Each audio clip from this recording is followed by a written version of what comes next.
Hi, everybody. This week, you all get to start thinking about making your very own ABC books.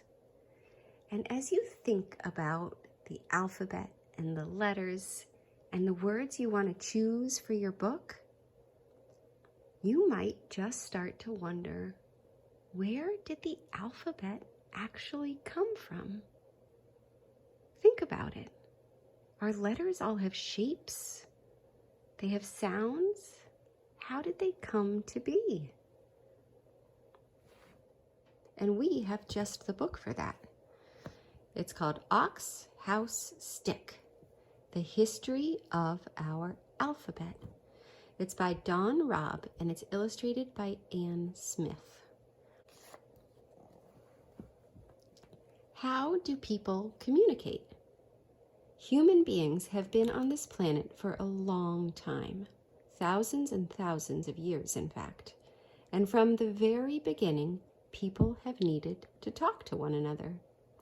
Sometimes we can talk without making a sound. Now, can you think in your head, how could we talk to someone without using a sound? Maybe this illustration might give you some ideas. Well, the book goes on to say we can use facial expressions, gestures, what you do with your body, or both. But the most important way that human beings communicate with each other is through language. Originally, all language was oral. People simply spoke to one another. But spoken language doesn't let you keep a record of what was said, and it doesn't let you talk to people who are far, far away. So eventually, people developed written language, which lets you do both, right? You can remember, record things that have been said in writing, and if you need to let someone far away know something, you can write it down and send it to them. Reading pictures. All languages use symbols. Symbols are signs or pictures that represent real things or ideas. The early Egyptians used drawings to represent words. They could make these drawings on stone or on a scroll. Thousands of miles to the east, the early Chinese developed a system of printed characters that stood for words and ideas, and people still use symbols today. Take a look at these. Sometimes we see these symbols on the doors of a bathroom. Sometimes we see these symbols on signs on the road. Now, this sign doesn't have to say all the words. Make sure that your car takes a right turn at this exact point. It can tell you that whole idea with just this picture, this symbol. Up here, it says Chinese characters, and then it has pictures that represent certain things or ideas.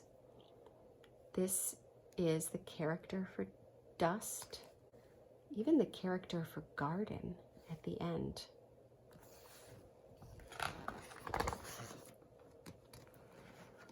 From pictures to letters. Today, most of our writing uses words rather than pictures. For thousands of years, though, from early prehistoric cave dwellers to the Egyptians, pictures were the only kind of writing. But it's hard to draw a picture of everything that human beings can think about. What does yesterday look like? Or cold? Or possible? Well, this is a fun place to take a break in our reading and think about that. What would you draw as a picture, a quick picture, to show someone cold or to show someone yesterday? Would cold look like snowflake? But then what would the picture for snowflake look like? After many centuries, people discovered that they could even turn their pictures into symbols that represented the sounds of their language. Now over here we have Sumerian pictograms. This was their pictogram for day, hand, ox, water, orchard. And then down here, this scroll has Egyptian hieroglyphs on it. All of these pictures represent words or ideas. But as the book was saying, at some point, people realized that their symbols didn't have to stand for a thing, they could stand for a sound. These sound pictures are called letters. They're written symbols standing for the sounds that make up all of our words. So each language needs relatively few letters. A list in a particular order of all the letters used in a language is called an alphabet. No one can be sure just when or where people first put together an alphabet, but the alphabet that we use in English today goes all the way back to the ancient Middle East.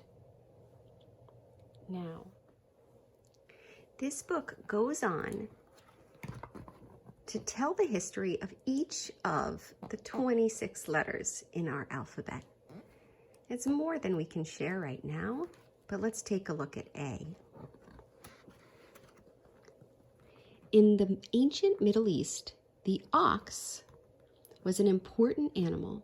Oxen plowed fields for grain and cotton and turned water wheels to irrigate the fields. That means to water them. Oxen provided meat as well as hides for clothing and tents. The early Semitic name for this useful animal, Aleph, became the first letter in the Sinaitic alphabet. Originally, this letter looked like an ox head. Here's how it first looked when it was first made. Turned upside down, our modern A still shows the horns of an ox. When the Greeks borrowed this letter, they called it alpha. So here's a look at how this A has looked through history. The Sinaitic A that looked like an ox. Phoenician A is starting to rotate. The early Greek A, a classical Greek A, and a Roman A. Looks a lot like our A that we use now. And I guess that answers a little bit of why the title is Ox, House, Stick. Well, enjoy your alphabet explorations. Bye, everybody.